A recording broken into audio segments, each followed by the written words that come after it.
हम इसी संसार में जीते हैं जिसमें समस्याएं हैं, परेशानियां हैं, ये मुश्किलों का संसार है, लेकिन हम परमेश्वर के अनुग्रह से सफल होते हैं। परमेश्वर हमारा सहायक है कि परमेश्वर हमारे साथ खड़े रहता है।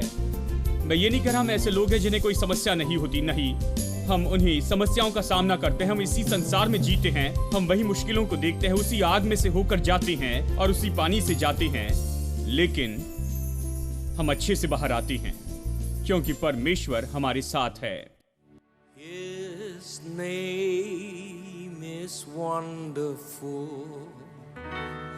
His name is wonderful. His name is wonderful. Jesus, my Lord. He is a mighty King, Master of everything. His name is wonderful. Jesus, my Lord.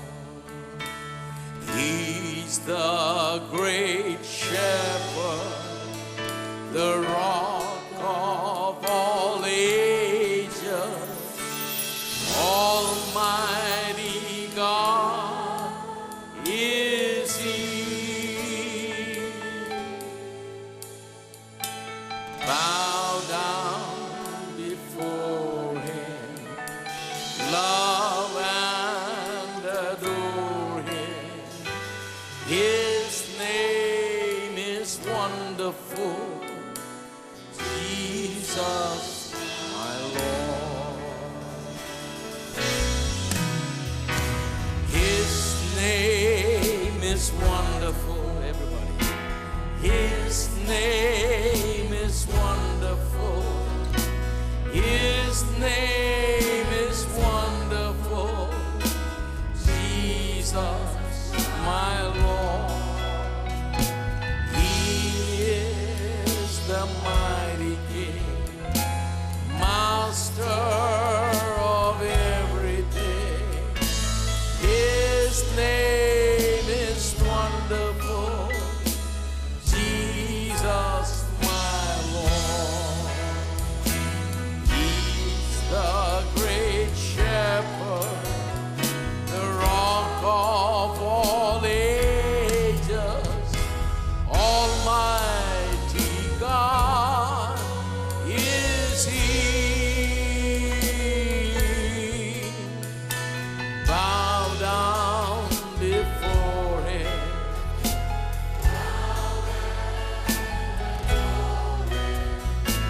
His name is wonderful, Jesus, my Lord.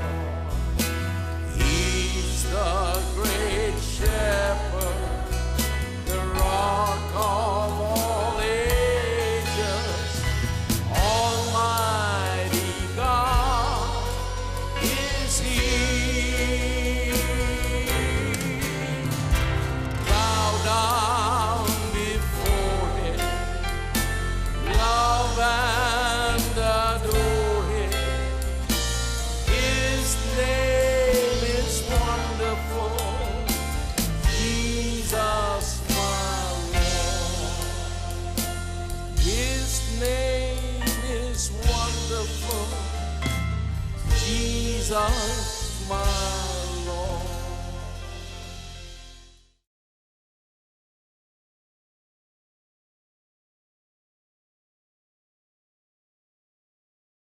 आपको church का उद्देश्य समझना जरूरी है। बहुत से लोग church में बैठे होते हैं लेकिन नहीं जानते हैं कि वो क्यों बैठे हैं। मैंने एक भाई से पूछा, आप चर्च में क्यों जाते हैं? आप विश्वास कीजिए भाई, हम 4 पीढ़ी से विश्वासी हैं। हमारे घर में सभी लोग रविवार के दिन चर्च जाते हैं। मैं यही जानता हूं, मुझे चर्च में होना ही है, चाहे कुछ भी हो जाए। मुझे चर्च में जाना है और रविवार को मुझे वहां पर बैठना है, और आज तक मैं ऐसे करते आया हूं। मेरे दादा दादी के लिए मैं धन्यवाद करता हूं, उन्होंने मुझे सिखाया, मैं ऐसे ही करता हूं। मैंने कहा अच्छी बात है, लेकिन क्या आप समझते हैं वहां क्यों बैठे हैं? अच्छा है कि आप वहां पर बैठे हैं ताकि हम आपको बताएं कि आप यहां पर क्यों बैठे हैं। यहां न आए तो हम आपको नहीं बता पाएंगे। दादा दादी के लिए हम बहुत खुश हैं जिन्होंने आपको ये सिखाया, और आप यहां पर आकर बैठे। अब मैं बता सकता हूं कि यहां पर क्यों बैठे हैं। जानते हैं यहां पर क्यों बैठे हैं, जानते हैं क्या हो रहा है और चर्च क्या है। परमेश्वर ने इस संसार में चर्च क्यों रखा और क्यों इस अनुग्रह के समय में, इस अनुग्रह के युग में चर्च के लिए परमेश्वर की योजना क्या है, चर्च के लिए परमेश्वर का उद्देश्य क्या है, आज चर्च का अस्तित्व क्यों बना है, आज प्रभु चर्च के द्वारा क्या कर रहा है। वो संसार को अपना अनुग्रह बताते जा रहा है, उसकी प्रेमी करुणा, उसकी भलाई। वो ये भलाई दिखाता है उन अयोग्य लोगों पर, जो लोग बिल्कुल अयोग्य हैं उनके ऊपर में अपनी असीम कृपा दिखाती जाता है। वो चाहता है कि संसार जान ले, संसार के लोग जाने, विश्वासी लोग जान ले, परमेश्वर के स्वर्गदूत जाने, दुष्टात्माएं जान ले, और हर एक बुद्धिमत्ता रखने वाला व्यक्ति परमेश्वर के बारे में जान ले कि परमेश्वर कितना भला है और उसकी प्रेमी करुणा कैसी है। और इसीलिए उसने चर्च को रखा है। चलिए इसे बहुत ही सरल शब्दों में बता दूं, परमेश्वर ने इस चर्च को रखा है ताकि ये दिखा सके इस संसार में, वो मानो एग्जीबिशन लगा रहा है। आप नहीं जानते आप इस एग्जीबिशन के भाग हैं। दिखाते हैं ए बी सी और डी, और ये सब आप इस एग्जीबिशन में लगाए हैं। परमेश्वर आपको इस संसार में दूसरों को दिखाने के लिए रखता है। बहुत से लोग आए हैं, जैसे कि ऑटो ड्राइवर और ये लोग आए। मैं सभा में ऐसे बहुत से लोगों से मिलता हूं जो यहां केवल कुछ लोगों को छोड़ने के लिए आए थे और फिर वो चर्च में आने लग गए और विश्वास करने लग गए। वो यहाँ लोगों को छोड़ने आए और वो यहाँ पर इस बात को देखने के लिए आए।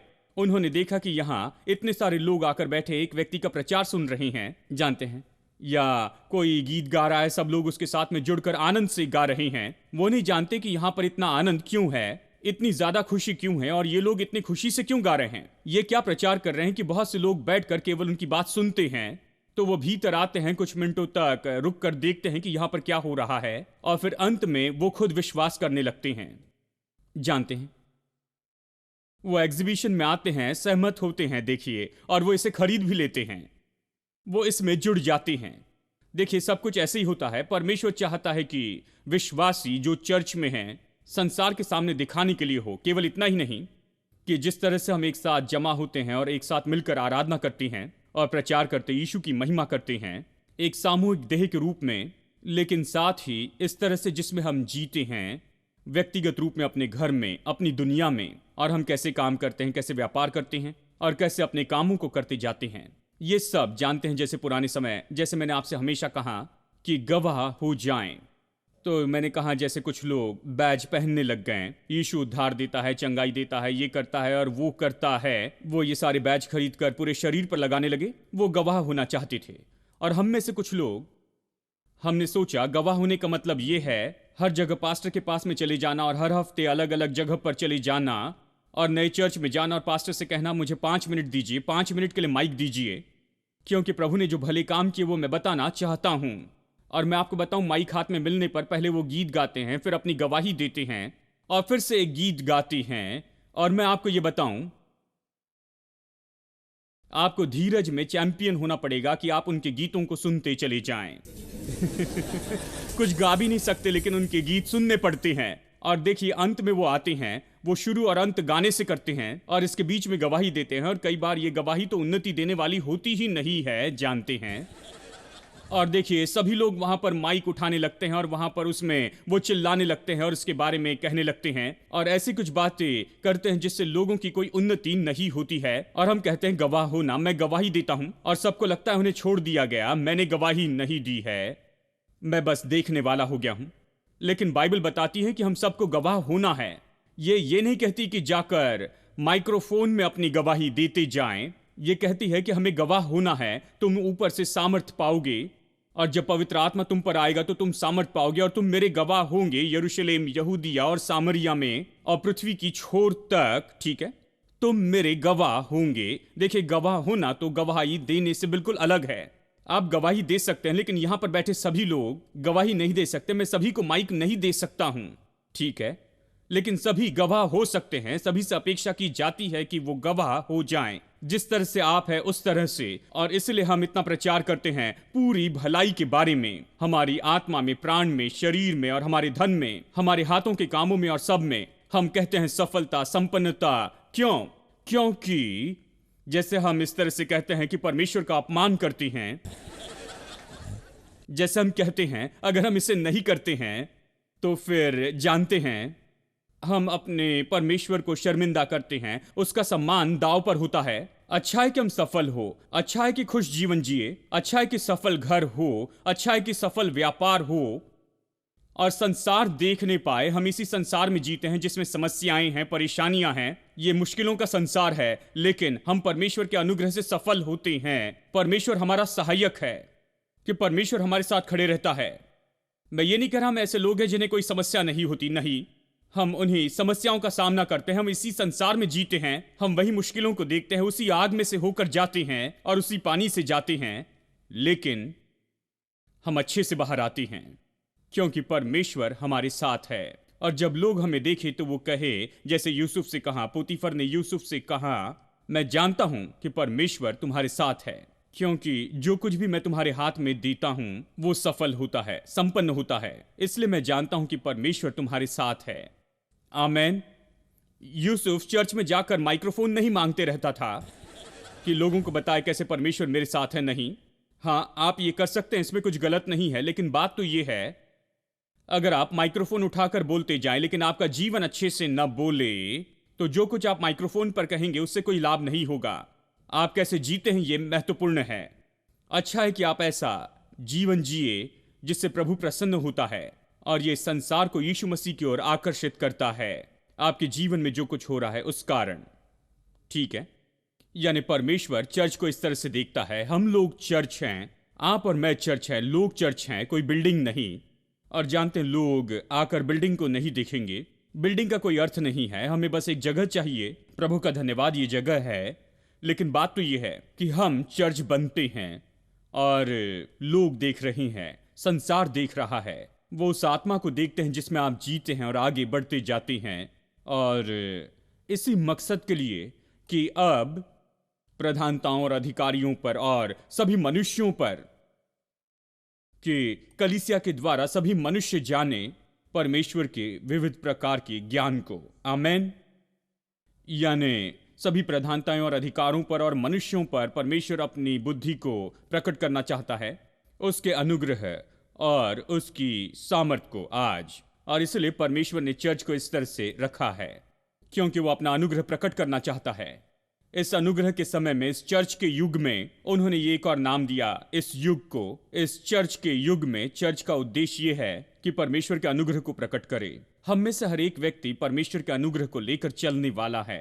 हम में से हर एक के जीवन के द्वारा हमारा जीवन जो पहले था और अभी हम जैसे भी आज हैं, ये परमेश्वर के अनुग्रह से, जैसे पौलुस कहता है, मैं जो हूं सो हूं परमेश्वर के अनुग्रह से। हम में से हर एक व्यक्ति परमेश्वर के अनुग्रह को लेकर चलने वाला है और संसार को इसे देखना होगा।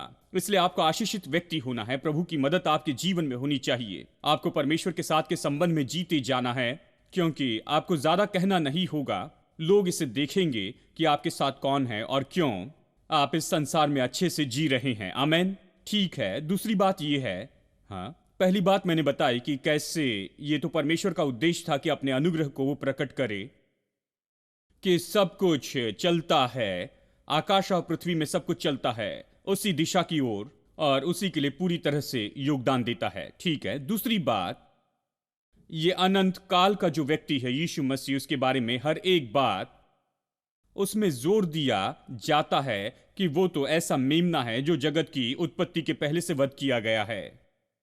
अब देखिए, यीशु के जीवन में बहुत से पहलू हैं। उदाहरण के लिए, आदि में वचन था, वचन परमेश्वर के संग था और वचन ही परमेश्वर था और उसके द्वारा और उसी से सब कुछ बनाया गया। यह है यूहन्ना 1 वचन 1, 2 और 3। और फिर इब्रानियों 1 में वो कहता है कि वो अपने सामर्थ के वचन से सब कुछ थामे हुए है, यानी वो सृष्टि करता है, वो बनाए रखने वाला है। यानी ये उसके व्यक्तित्व का एक भाग है कि वो सृष्टि करता है, बनाए रखने वाला है, वो अनंत काल का है, वो शुरू से परमेश्वर के साथ है। ये उसके व्यक्तित्व का एक पहलू है। लेकिन फिर वो इस संसार में आया, मनुष्य के रूप में अवतार लिया, मानवता को धारण के लिया, यहां पर रहा, चमत्कार किए और शिक्षा दी। उसकी शिक्षा और उसके चमत्कार हमारे लिए उपलब्ध हैं मत्ती, मरकुस, लूका, यूहन्ना के सुसमाचार में। ठीक है, ये तो उसके जीवन का एक पहलू है कि उसने मनुष्य के रूप में आकर ये सब कुछ किया और फिर वो क्रूस पर मरा और फिर से जी उठा और पिता के पास में चला गया ये एक और दृष्टिकोण है और वो फिर से वापस आएगा इस संसार में, और अभी इस समय पिता की दाहिनी ओर वो हमारा मध्यस्थ है। पिछले 2000 साल से वो हमारे मध्यस्थ के रूप में काम कर रहा है। ये एक और पहलू है। मैं मुख्य बातों को बता रहा हूं, लेकिन यहाँ यीशु के बारे में कहने के लिए बहुत कुछ है। एक और दृष्टिकोण है कि वो वापस आएगा और फिर जानते हैं जैसे कि हम पूरे अनंत काल तक उसके साथ में रहेंगे, उसके साथ राज्य करेंगे और उसके साथ में रहेंगे, उसकी स्तुति करेंगे और ये सब कुछ। ये तो अनंत काल के पहलू हैं प्रभु यीशु मसीह के। अब देखिए, इन सभी पहलुओं में से एक पहलू जो कि बाइबल में बहुत ही उभर कर दिखाई देता है, उस पर जोर दिया है। ये उत्पत्ति से प्रकाशित वाक्य तक है और ये एक पहलू है जिस पर बार बार जोर दिया गया है, और वो ये है कि ये ऐसा मेमना है जो जगत की उत्पत्ति के पहले से वध किया गया। चलिए कुछ वचन दिखाता हूं। देखिए इफिसियों अध्याय 1 वचन 3।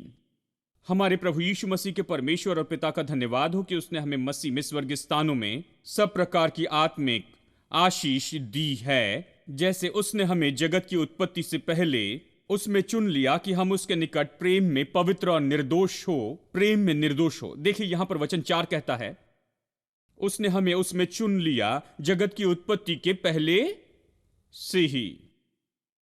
यानी जो लोग उसके बहुमूल्य लहू के द्वारा छुटकारा पाए हैं और जो आज जी रहे हैं, परमेश्वर के अनुग्रह के कारण चमचमाते हुए जी रहे हैं, उसने उन्हें चुन लिया इस जगत की उत्पत्ति के पहले से ही।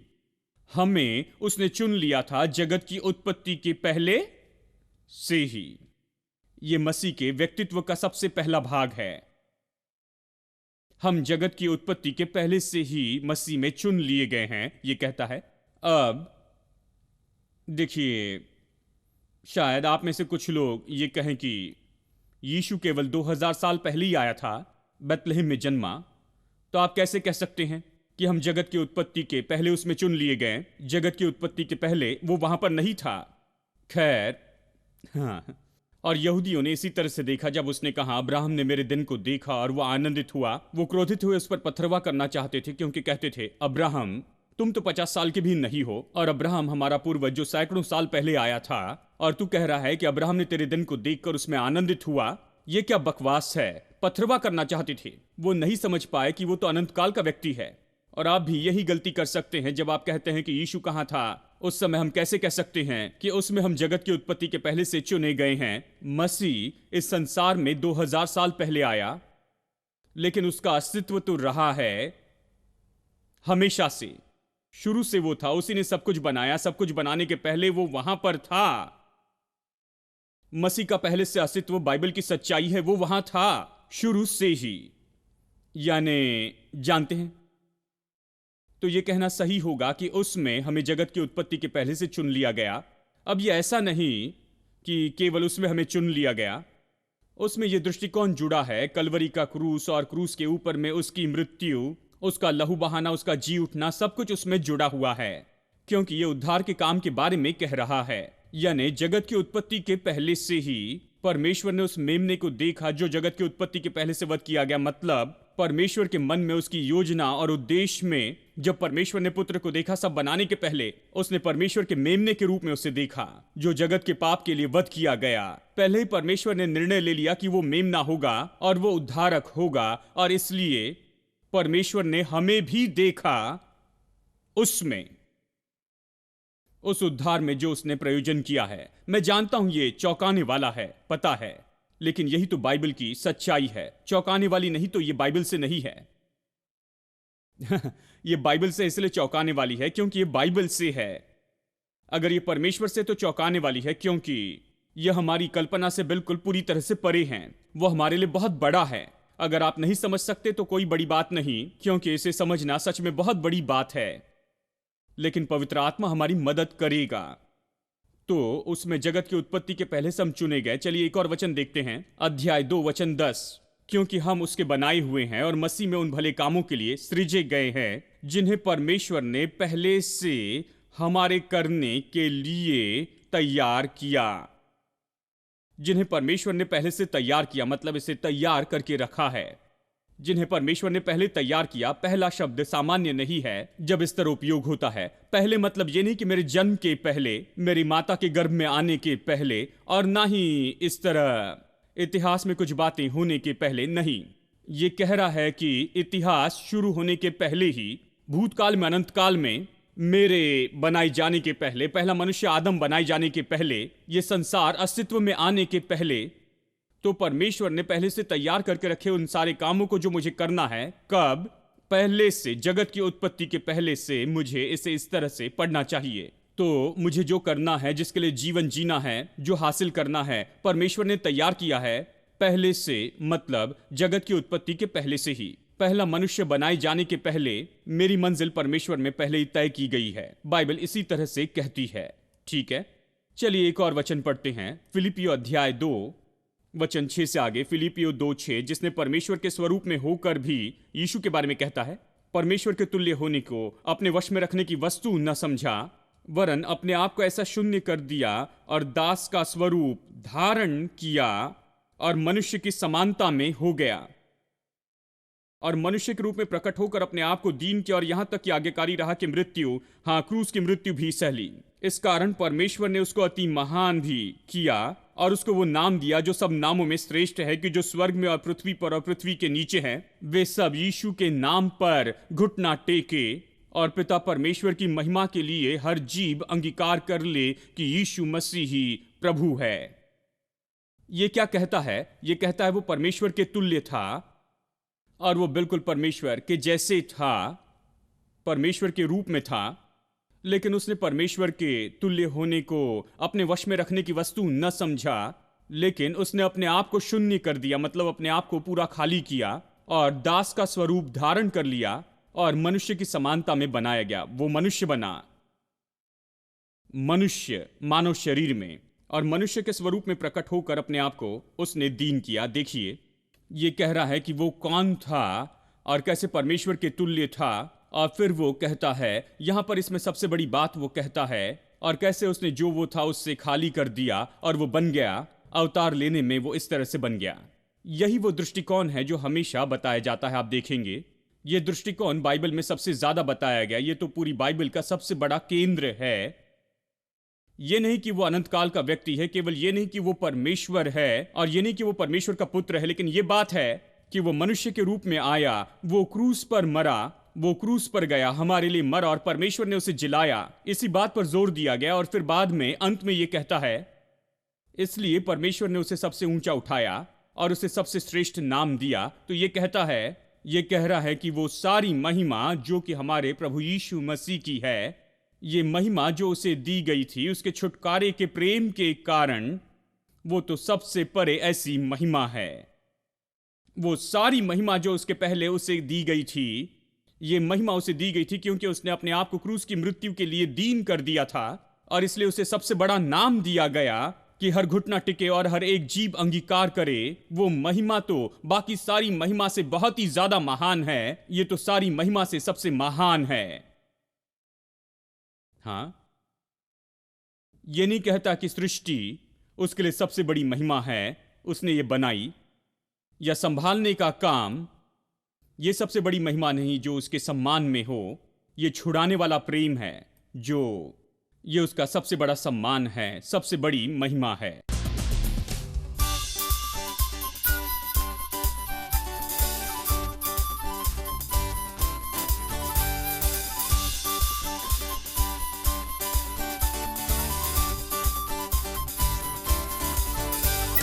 Down the mountain, the river flows, brings refreshing wherever it grows. Through the valleys and over the fields, the river is rushing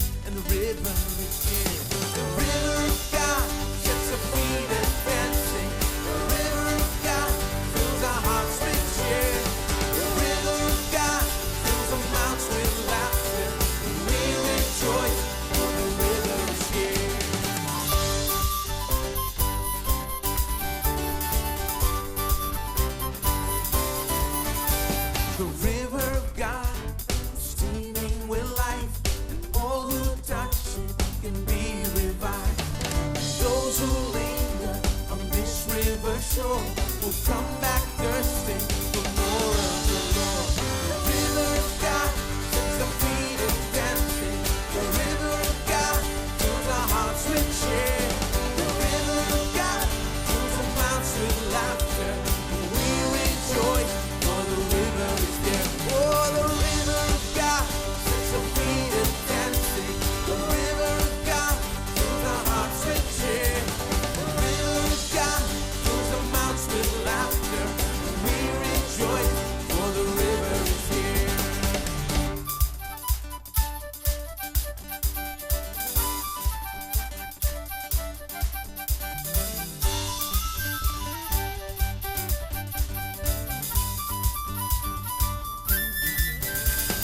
To the mountain we love to go, find the presence of the Lord. Along the banks of the river we run, we dance with laughter, giving praise to the Son. The river of God sets our feet a dancing. The river of God fills our hearts with cheer. The river of God fills our mouths with laughter. We rejoice, for the river is here. Oh, the river of God. The river of God. The river of God. We rejoice, for the river is here.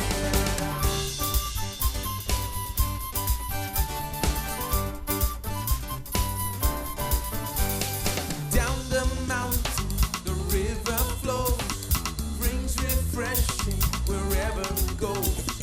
Through the valley, over the fields, the river is rushing. The river, oh, the river of God, sets our feet a dancing. The river of God fills our hearts with cheer. The river of God fills our mouths with laughter. We rejoice, for the river. Everybody, the river of God. The river of God fills our hearts with cheer. The river of God fills our mouths with laughter. We rejoice. One last time. Oh, the river of God. The river of God. The river of God fills our mouths with laughter. We rejoice, for the river is here. We rejoice, for the river is here. We rejoice, for the river is here. Oh, clap your hands.